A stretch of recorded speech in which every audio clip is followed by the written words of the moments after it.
Magandang umaga po sa ating lahat. Narito ang ating weather update. Frontal system pa rin na nakakapekto sa bandang extreme northern Luzon. Samantala, itong easterlies ay patuloy pa rin nakakapekto sa malaking bahagi ng ating bansa. Yung pong frontal system ay inaasahan po natin kikilos, pahilaga at maaari pong mayang gabi o bukas, hindi na ito makakapekto sa ating bansa. At nyo mapapansin ang mga kaulapan sa may bandang labas ng ating Philippine Area of Responsibility, sa may bandang east of Mindanao, yan po ay Intertropical Convergence Zone. At hindi pa ito nakakapekto sa ating bansa.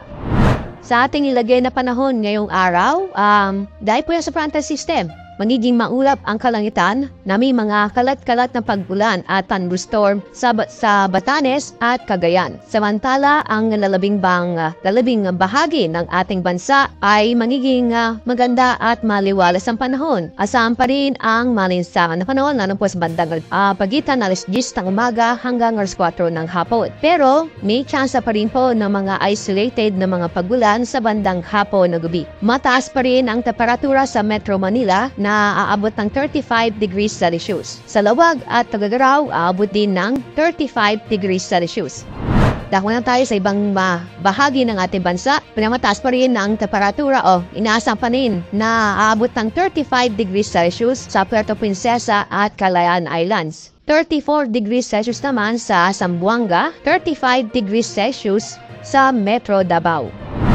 Pagdating po sa ating 3-day weather loop sa weekend po, patuloy pa rin na magiging maganda at maliwal sa panahon sa mga lugar po sa Luzon. Asahan pa rin po ng mga isolated na pag-ulan. Inaasahan pa rin natin ang malinsangan na panahon po sa bandang alas 10 ng umaga hanggang alas 4 ng hapon. Aabot pa rin ng 35 degrees Celsius sa Metro Manila, sa Baguio City, 25 to 26 degrees Celsius. Sa Legazpi City, aabot po ng 32 degrees Celsius. Damo tayo sa mga lugar po sa Visayas. Asahan pa rin po ang fair weather, maliban po sa isolated mga pag-ulan. 32 degrees Celsius ang forecast nating maximum temperature sa Metro Cebu. At sa Iloilo City, 32 to 33 degrees Celsius. At budinig po sa Tacloban City, naabot din ng 32 hanggang 33 degrees Celsius. Dapat tayo sa bahagi o sa ilang lugar po sa Mindanao. Isolated mga pagulan po ang inaasahan po natin sa bandang hapon ng gabi sa susunod na 3 araw. 35 o 34 to 35 degrees Celsius ang